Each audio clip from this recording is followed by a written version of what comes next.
Doctor Shafiqur রহমানের x অ্যাকাউন্টটি hack হয়েছিল এবং সেখানে নারীদেরকে নিয়ে একটা পোস্ট করা হয়েছিল।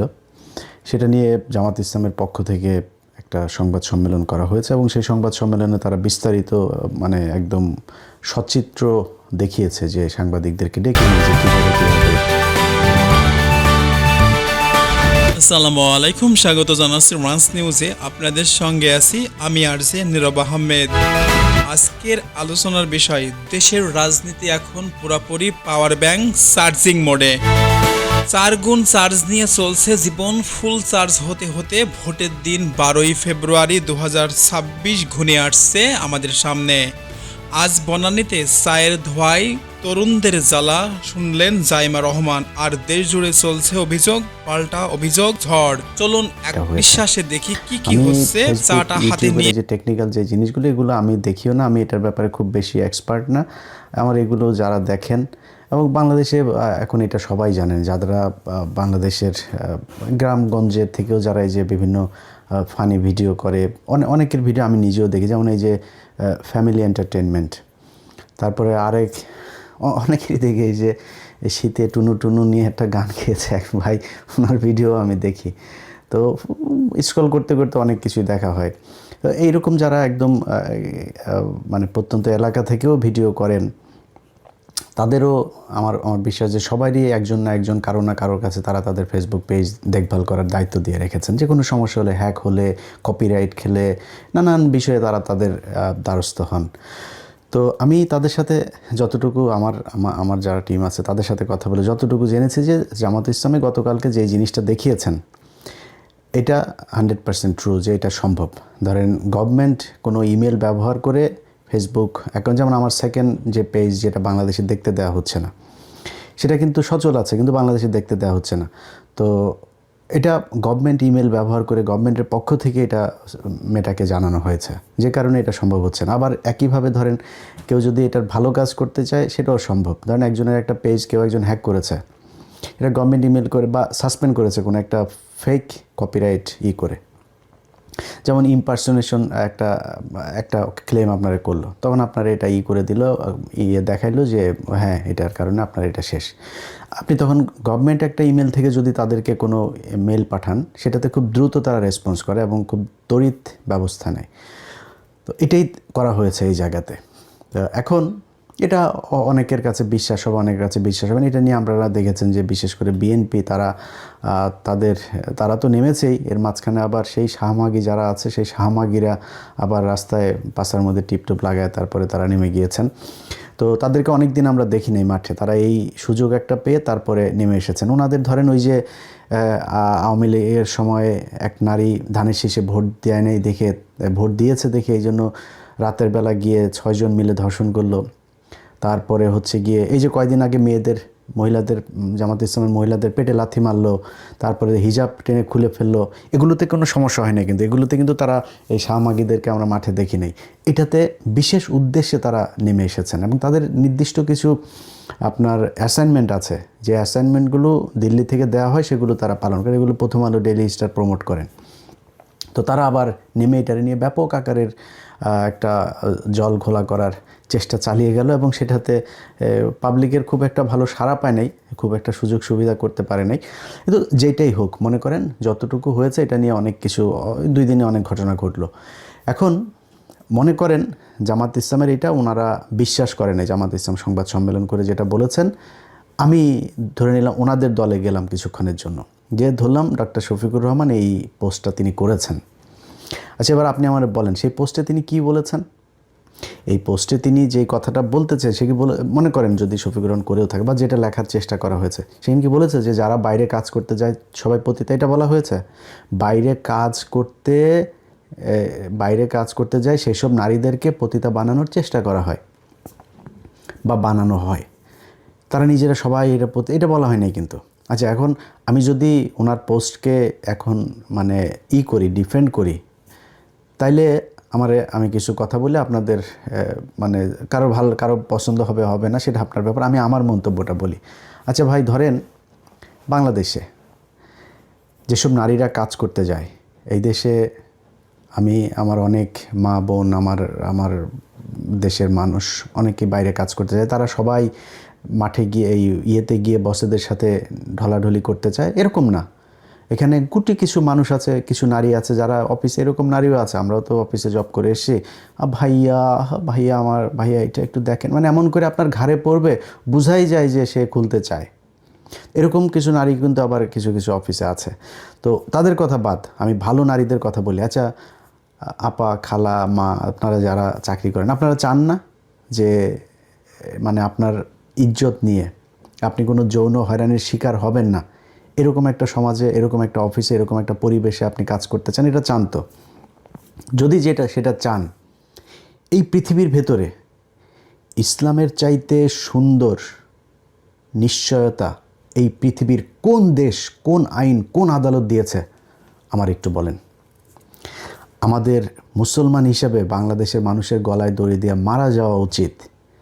শরিয়া আইন বাস্তবায়ন করতে চাই, এটাকে আমি মুসলমান, আমি এটার আমার প্রোডাক্টকে আমি এমনভাবে উপস্থাপন করেছি, পৃথিবীর ভেতরে মনে হয় সবচেয়ে নিকৃষ্ট, সবচেয়ে মানে মধ্যযুগীয় একটা আইন বোধহয় শরিয়া আইন। আর ভাই, শরিয়া আইনের ভেতরে, পৃথিবীর ভেতরে নারীদেরকে যেই ক্ষমতা, যেই স্বাধীনতা, যেই আপনার আর্থিক নিশ্চয়তা দেওয়া হয়েছে, এই পৃথিবীর ইতিহাসে কোনো ধর্ম, কোনো গোষ্ঠী, কোনো দেশ, কোনো রাষ্ট্র, কোনো আইন, কোনো শাসন ব্যবস্থা দিতে পারে নাই।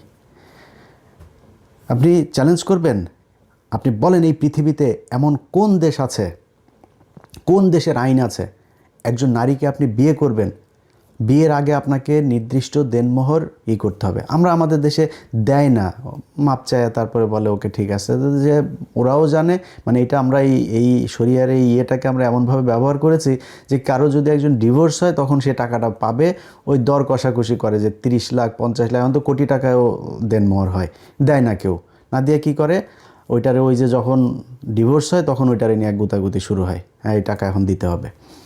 তো জিনিসটা এরকম না, জিনিসটা ইসলাম বলেছেন আপনার স্ত্রীর শরীরে টাচ করার আগে আপনাকে এই টাকা শোধ করতে হবে, আনলেস আপনার স্ত্রী যদি মাপ না করে।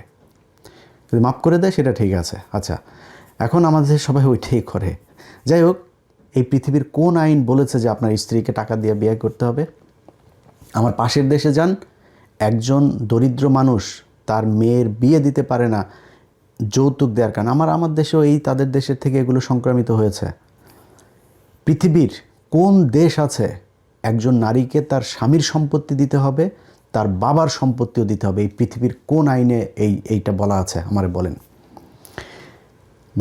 মানে শরিয়া আইনের ভিতরে এটা বলেছে যে একজন নারী কাজ করতে যেতে পারবে না, বাইরে যেতে পারবে না সে।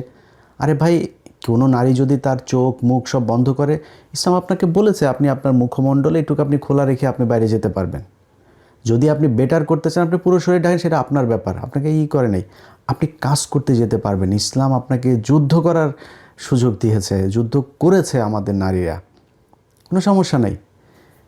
কিন্তু শরিয়া আইন মানে এমন একটা গজবের মতো তৈরি করেছে, এমন এই কথাটা শুনলেই মানে মনে হয় যেন বিশাল এক ভাই, রাসূল সাল্লাল্লাহু আলাইহি সাল্লাম বলেছিলেন যে উনি এমন একটা শাসন ব্যবস্থা রেখে যাবেন যেখানে মদিনা থেকে, আমি ভুল করলে সংশোধন করেন, আমি আসলে তো আর মানে আলেম না, যে কারণে আমার ভুল হইতেই পারে, একবার পড়েছি যতটুকু মনে আছে সেটা বলছি। মদিনা থেকে একজন নারী সিরিয়াতে যাবেন, গভীর রাতে, তার মনের ভেতরে আল্লাহ ছাড়া আর কোনো কিছুর ভয় থাকবে না, এমন একটা সমাজ ব্যবস্থা উনি রেখে যেতে চান। এটা মানে কি? মানে হচ্ছে যে আপনি যখন আপনার সমাজে, যখন আপনি বাংলাদেশে একটা নারী রাত 3টার সময় বের হইতে পারবে একা একা, তো সে খেয়ে ফেলবে। তো এটাই ইসলাম, এটা করে দিয়ে গিয়েছে। রাসূল সাল্লাল্লাহু আলাইহি সাল্লাম আসার আগে একজন নারীকে পুঁতে ফেলা হতো, জন্ম নেওয়ার আগে পুঁতে ফেলা হতো। সেই সমাজে রাসূল সাল্লাল্লাহু আলাইহি সাল্লাম জন্ম নিয়েছেন এবং সেই সমাজে তিনি বলে গিয়েছেন যে আপনার সবচাইতে বড় নিয়ামত হচ্ছে আপনার কন্যা সন্তান। একজনকে জিজ্ঞেস করা হয়েছে যে ইয়া রাসূলুল্লাহ, বাবার অধিকার বেশি না মায়ের অধিকার? বলেছে মায়ের। আবার জিজ্ঞেস করেছে তারপর কার? বলেছে মায়ের। তারপর কার? মায়ের। তারপরে তোমার বাবার। এটা ইসলাম। আমরা এটারে এমনভাবে উপস্থাপন করেছি, আমি খুব আশ্চর্য হই, এটার নাম মুসলমান। আরে ভাই, আমি পৃথিবীর বৈশ্বিক কারণে আমি নিজেই বলেছি, আমি কয়দিন আগে বলেছি, এখনও বলছি যে আমি এই মুহূর্তে বাংলাদেশে শরিয়া আইন পালন করার জন্য যেই পরিবেশ, যেই আমাদের নিজস্ব যেই, এখন আমি ধরেন বললাম যে হ্যাঁ আমি এখন শরিয়া আইন চাই, আপনি শরিয়া আইন চাইলে আপনি সুদ খেতে পারবেন না, আপনি সুদ নিতেও পারবেন না। আপনার রিজার্ভ কত আপনি জানেন? আমার বিশ্বব্যাংকের কাছে লোন আছে কত, আইএমএফের কাছে লোন আছে কত, জাইকার কাছে লোন আছে কত, চীনের কাছে লোন আছে কত। আমি সারা আপনি দিতে পারবেন, পরের দিন আপনি দিয়ে দিতে হবে, আপনি সুদ খাইতে পারবেন না, নিতেও পারবেন না, দিতেও পারবেন না, সাক্ষী থাকতে পারবেন না, লিখতে পারবেন না, 4 জন যাবে হাজতে দোজখে, আপনি পারবেন না। তো আমার সেই সুযোগ আছে? আমি এখন মুখাপেক্ষী হয়ে আছে আমেরিকার কাছে, আমি চারিদিকে আমার সমস্যা, আমি পশ্চিমা সব দেশের ছাড়া আমি চলতে পারি না। সো আমার এত সাহস ভাই নাই, আমি এত ক্ষমতা দেখাইতেও পারবো না, আমি পারি না। যারা পারবে, যেমন আপনার চরমনায় পীর সাহেব, উনি পারবেন। তো ওনারা ওয়াজ করতে গেলে কি করেন?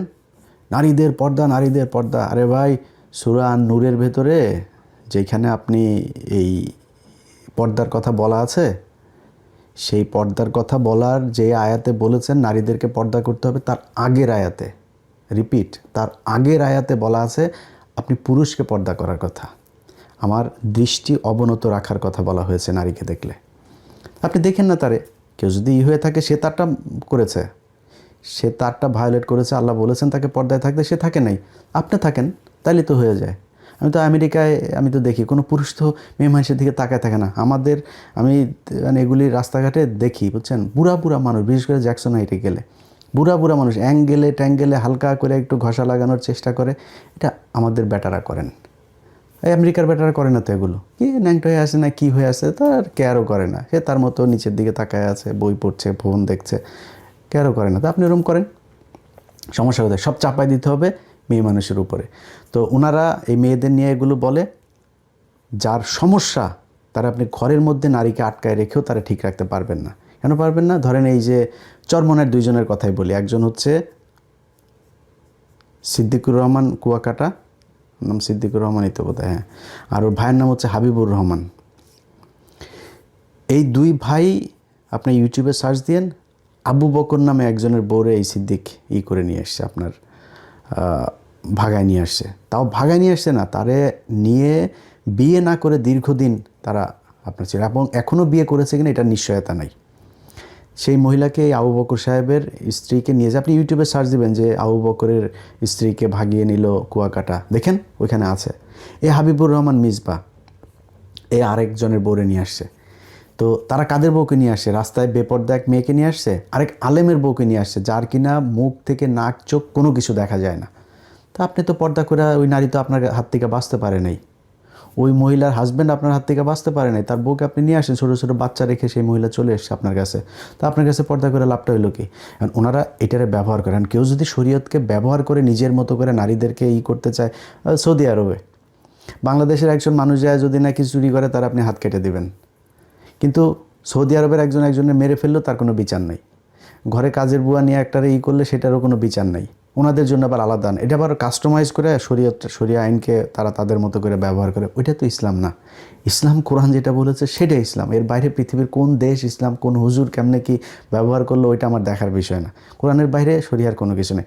সে কোরআন আপনাকে বলেছে শরিয়ার মধ্যে যে একজন মানুষের, একজন নারীর অধিকার কি, সেটা স্পষ্টভাবে বলে দিয়ে গিয়েছে। একজন বলতে পারেন যে ধরেন ভাই শরিয়া আইন তো এটার চাইতে আপনার যেই সব দেশে শরিয়া আইন আছে তার চাইতে তো যেই সব দেশে শরিয়া আইন নাই তারা আমাদের চাইতে অনেক ভালো আছে। হ্যাঁ, আমাদের চাইতে অনেক ভালো আছে, মানে আপনার কাছে মনে হইতে পারে অনেক ভালো আছে। ধরেন পশ্চিমের অনেক দেশ, তাদের প্রচুর সম্পত্তি আছে, প্রচুর টাকা পয়সা। একটা মানুষ বাংলাদেশে যদি চিকিৎসা নিতে যায়, ঢাকা মেডিকেলের যদি তার লোকজন না থাকে, সে ঢুকতেও পারবে না। ঢুকলেও যায় ওই মেজের মধ্যে পড়ে থাকতে হবে, বাইরে পড়ে থাকতে হবে, 10 দিনে কোনো ডাক্তার আসবে না, তার মতো করে সে ওইখানে পড়ে থাকবে। কিন্তু এখন যদি আপনি লন্ডনের একজন মানুষের হয়, কল দিবে, সাথে সাথে ঘরে চলে আসবে, এসে আপনাকে নিয়ে যাবে, হসপিটালে চিকিৎসা করাবে, করায় টরায় সব কিছু সুস্থ করে তারপরে আপনার ছাড়বে। তো বিশাল আকারের ব্যাপার না? আমার দেশে তো সেই টাকা নাই, আমার দেশের সরকারের সেই অবস্থা নাই। কিন্তু আমার দেশের অনেক কিছু আছে, যেটা আছে সেটা শুধুমাত্র ইসলামের কারণে। কি আছে আপনারা বলি। ধরেন আমাদের দেশে কতজন মানুষ আছেন যার বাবা মা তার সন্তানরা দেখেন না? কত কত পার্সেন্ট আছে সেটা? আমি আমার গ্রামের কথা, একদম প্রত্যন্ত গ্রামে চুয়াডাঙ্গাতে আমি বড় হয়েছে। আমার গ্রামে আমার মনে আছে, আমি ছোট ছিলাম তখন, তো একজনের 5 ভাই 6 ভাই, তারা প্রতি বছর যখন ধান আসতো ওই সবার ঘর থেকে 2 মণ 3 মণ 5 মণ করে, যাদের যেরকম সামর্থ্য ছিল, এই ধান তার বাবা মাকে সব ভাই মিলে দিত। আর তারা খাইতো টাইতো যা, সেগুলো সব ওদের এই ভাইদের ঘরে, এই ভাইয়ের ঘরে 1 মাস, ওই ভাইয়ের ঘরে, বা সবাই মিলে খাবার দিত, এরকমভাবে খাইতো। আর ওই যে ধান টান দিত, ওইটা তাদের পকেট খরচ, বাজারে গিয়ে একটু চা খাবে, বিড়ি খাবে, এগুলোর জন্য দেওয়া হইতো। আর বাবা মার প্রতি সবার সমান সম্মান। তো এই যে মানুষগুলো যে 2 মণ ধান, কিন্তু তার জন্য বিশাল ব্যাপার, অনেক কষ্ট করে তার এটা দিতে হয়। সেই মানুষগুলো তার মাকে ফেলে দেয় না তো। একজন রিক্সাওয়ালা তার মাকে ফেলে দেয়, তার বাবাকে ফেলে দেয়, সে তার মাকে নিয়ে বৃদ্ধাশ্রমে রেখে আসে? বরং আমার দেশের শিক্ষিত সমাজ, যারা এলিট, যাদের ছেলে মেয়ে অস্ট্রেলিয়া থাকে, ইউরোপে থাকে, আমেরিকা থাকে, কানাডাতে থাকে, তারা বৃদ্ধাশ্রমে থাকে, তাদের লাশ পড়ে থাকে ফ্রিজের মধ্যে 5 দিন 6 দিন। কোনো রিক্সাওয়ালার মায়ের লাশ পড়ে থাকে না, কোনো মসজিদের ইমাম সাহেবের লাশ কোনো দিন ইয়েতে পড়ে থাকে না। এখন এই পশ্চিমা দেশের মধ্যে মনে করেন তাদের প্রচুর টাকা পয়সা আছে, সব কিছু আছে। আমি নিজে সাক্ষী ভাই, আপনার মা থাকে হচ্ছে ওই সিনিয়র কেয়ার, তারপরে ওল্ড হোম, মানে অনেক সুন্দর সুন্দর কিছু নাম দেওয়া আছে, নামগুলো খুব সুন্দর, শুনতে খুব ভালো লাগে। মায়ের সাথে সন্তানরা দেখা করতে যায় কখন জানেন? মায়ের সাথে সন্তানরা দেখা করতে যায় mother's day, father's day, Valentine day. Valentine ডেতে কম যায়, মাদার্স আর ফাদার্স ডেতে বেশি যায়। যায় ওই দিনেই ফুল টুল নিয়ে যায়, মাম্মি মাম্মি মাম্মিরে বিশাল আকার আদর যত্ন, সন্ধ্যাবেলা চলে আসেন। আমার পাশে, আমি যেই বাসায় থাকি, আমার পাশের বাসার বয়স্ক মহিলা বাড়ি বিক্রি করে দিবে। তো আমি যে এত সুন্দর জায়গায় বাড়িটা বিক্রি করবে কেন? পরে শুনলাম যে ওর ছেলে মেয়ে, একটা থাকে ক্যালিফোর্নিয়াতে, আরেকটা থাকে লুজিয়ানাতে, তো বড় বড় চাকরি টাকরি করে। এখন ও একা থাকে, একা এখন এই বাসায় থাকা সম্ভব না, এখন এই বাড়ি বিক্রি করে দিবে, দিয়া তারপরে সে ওল্ড হোমে, মানে আমাদের দেশের বৃদ্ধাশ্রমে যাবে। লিটারালি ওটা হচ্ছে বৃদ্ধাশ্রম। আমাদের যে সুযোগ সুবিধা ভালো, এটা সুন্দর শাসন, এটা অনেক অনেক ভালো। আপনার জন্য মনে হয় যে এটা ইসলাম যেটা বলেছে আপনাকে, সেটার চেয়ে তো সুন্দর। একজন রাসূল সাল্লাল্লাহু আলাইহি সাল্লামের কাছে গিয়েছেন তার বাবার বিরুদ্ধে নালিশ করতে। তার বাবা তাকে মারধর করে, তার বাবা তাকে অনেক জিনিসপত্রের জন্য করে, তার টাকা পয়সা দেওয়ার জন্য চাপ দেয়। তো রাসূল সাল্লাল্লাহু আলাইহি সাল্লাম সব কিছু শুনেছে। শোনার পরে তারপরে তাকে জাজমেন্ট কি দিয়েছে জানেন? বলেছে যে তুমি, ছেলেকে বলছে যে তুমি এবং তোমার যা কিছু আছে সব তোমার পিতার। দিস ইজ ইসলাম। শয়তানি করার জায়গা না তো। যারা মানে দুর্বল চিত্তে শরিয়াটারে পুরা একদম মানে আদিম যুগের, আরে ভাই আপনি জানানই তো নাই শরিয়ার মধ্যে বলেছে কি সেইটাই জানেন। আপনি আপনার মতো করে খালি বলেছেন নারীদেরকে পর্দায় থাকতে হবে, নারীদেরকেই, আর নারী বাইরে গেছে, নারী যুদ্ধ করেছে, নারী কাজ করেছে, চাকরি করেছে, চাকরি করবে, করছে, কোনো সমস্যা নেই। আপনি কে বলেছে তাদের ঘরের মধ্যে আটকায় রাখতে হবে? এখন প্রশ্ন হচ্ছে, আমাদের দেশে যারা নারীদেরকে বাইরে নিতে চান তাদের উদ্দেশ্যটা কি, সেটা একটু আপনাদেরকে বলতে হবে। আমার মা, বোন, খালা, আমার দেশের নারী, সম্মানিত নারীরা যারা কাজ করেন বিভিন্ন জায়গায়, যেটা ডাক্তার শফিকুর রহমান তার পোস্টে বলেছেন, মানে পোস্টটাতে যেটা বলা হয়েছে, আমি যদি ধরে নিই কিছুক্ষণের জন্য যে ডাক্তার শফিকুর রহমান পোস্টটা করেছেন, ধরে নিলাম পোস্টটা যদি করে থাকে, পোস্টের মানেটা কি, যে এটা যদি বাংলা করেন, এটা কী বলা হয়েছে যে সবাই যারা বাইরে কাজ করতে যায় সবাই পতিতা, এটা বলা হয়েছে? বলা হয়েছে তা বাইরে কাজ করার নামে তাদেরকে পতিতা বানানো হয়, বা বাইরে কাজ করতে গিয়ে পতিতা হয়। এখন এটা কতটুকু সত্য? আমার বাংলাদেশে যদি নাকি সত্যি কথা বলেন, তাহলে আপনার কাছে আমার প্রশ্ন থাকলো যে বাংলাদেশের কোন অফিস আছে যে অফিসের ভেতরে নারী নির্যাতন হয় না, যৌন হয়রানি হয় না? একটা অফিস বলেন। পুলিশের শুধু যারা ক্যাডার হয়ে যারা আসেন, এএসপি, এর নিচে নন ক্যাডার যারা এএসআই, এসআই, কনস্টেবল, প্রতিটা জায়গায় চরমভাবে, আমি বলছি না যে সবাই তাদের ইজ্জত দিয়ে দিতে হয়, খুব কষ্ট হয়। যদি একটু দেখতে দেখতে সুন্দর হয় তাদের জন্য খুব কষ্ট হয়ে যায় চাকরি করা। প্রতিটা জায়গায় এরকম অভিযোগ অহরহ হাজার হাজার পেয়েছি। এটা বাংলাদেশ। একটা অফিসের ভেতরে বসের সাথে আপনি যদি ভালো নিতে চান, আপনার করতে হবে। আমার অফিসের কথা বলে যারা এই নারীদের বিরুদ্ধে মানে খুব করে, আমি আমি 21 টিভিতে কাজ করেছি, আমি সেখানকার কথা বলি। আমাদের মজুমদার জুয়েল নামে একজন ছিলেন, সরি নামটা বলতে চাইনি, দেখ উনি হচ্ছে এই প্রেজেন্টারদের এগুলো ডিল করতেন। কোন প্রেজেন্টার কখন যাবে ওনার এক প্রেজেন্টার আছে এখন চ্যানেল 24-এ আসেন, সুন্দরী নারী।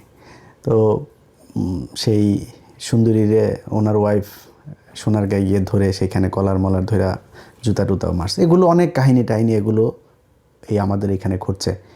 শিয়াল কখনো চায় না গৃহস্থ আপনার এই মুরগি তালা দিয়া তারপরে রাখেন, শিয়াল চায় মুরগিরে বাইরে থাকুক, খাইতে সুবিধা হবে। এইটা আমাদের দেশের কিছু শিয়াল আছে, তারা এদেরকে নিয়ে আসতে চায়। কিন্তু আমরাও চাই নারীরা বাইরে আসুক, নারীরা কাজ করুক, কিন্তু তাদের কাজের নিশ্চয়তা দিতে হবে। যেই শাহমাগিরা আজকে রাস্তায়